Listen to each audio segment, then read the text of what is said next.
Patience is a virtue. The thin controller held a letter in his hand. 6 little engines watched him anxiously. "Do you remember Talyllyn, your twin?" he asked Skarloey. "He is ill, so his controller is short of an engine. Now, I can't spare anyone until Duke is mended, but I want to suggest to him that one of us—" "Oh, sir, please, sir!" cried the engines excitedly. The thin controller held his ears. "You can't all go," he laughed. "I thought Sir Handel." "Oh, sir," said Sir Handel happily. A few days later, Duke was taken to the works. Sir Handel's excitement grew. "I hope he comes back quickly," he said to anyone who would listen. "Don't be so impatient," his driver laughed. "There's a lot to be done. Your repairs took a long time, remember? And Duke is older than you." The weeks passed, and still Duke didn't come back. Sir Handel became more and more impatient.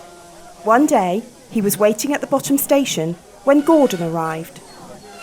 "I've been invited to Wales," Sir Handel told him importantly, "but I can't be spared until Duke is mended." "Quite right," said Gordon. "It's a great responsibility being indispensable."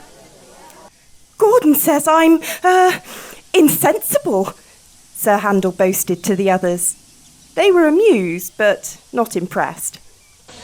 Summer came, and crowds of visitors came to the railway. Sometimes extra coaches were needed to carry them all. One day, Sir Handel's train was fuller than ever. When he reached the top station, he was exhausted. An enormous crowd of people was waiting on the platform for the last train home. "They must have come on earlier trains and stayed to picnic by the lake," said the fireman. "Never mind, we'll manage. It's all downhill now." But at the station near the waterfall, the platform was full too. "We need a shoehorn to get them all in," exclaimed the guard, scratching his head. "Still, we'll have to do it somehow. I'll take some with me in Beatrice." The passengers had enjoyed their day in the hills and didn't mind standing. They knew it would only be for a short while. The guard always checked tickets at the station by the waterfall. Today it was a long job, and before he had even half finished, Sir Handel was growing impatient. "An insensible engine like me shouldn't keep Henry waiting," he fumed. "Can't be helped," said his driver. "Henry will just have to wait. He's kept us at it before now." At last the guard was ready. He blew his whistle, waved his green flag, and turned towards Beatrice. "At last we're off! Do come along! At last we're off! Do come along!" Sir Handel snorted impatiently. Quickly the train began to move.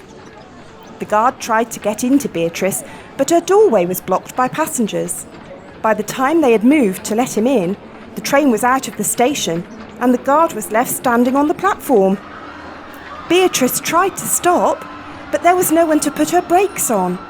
The guard blew his whistle and waved a red flag, but the line curved, and Sir Handel couldn't see or hear him. Luckily, a passenger in Beatrice knew what to do. He pressed a button, and a buzzer sounded in Sir Handel's cab. His driver braked hard. "Now what?" he asked the fireman. "Go and find out. Maybe we've left someone behind." They had, of course. They soon discovered who. Passengers helped the guard into Beatrice, and after a fast run, the train reached the terminus at the same time as Henry. Sir Handel stopped with a sigh of relief. The guard came to see him. "I'm sorry I was impatient, Mr. Guard," said Sir Handel nervously. "I didn't want to be late. Insensible engines shouldn't be late, should they?" "No," agreed the guard. "But sensible engines know that patience is a virtue. Remember that next time." "I'll try," promised Sir Handel sadly.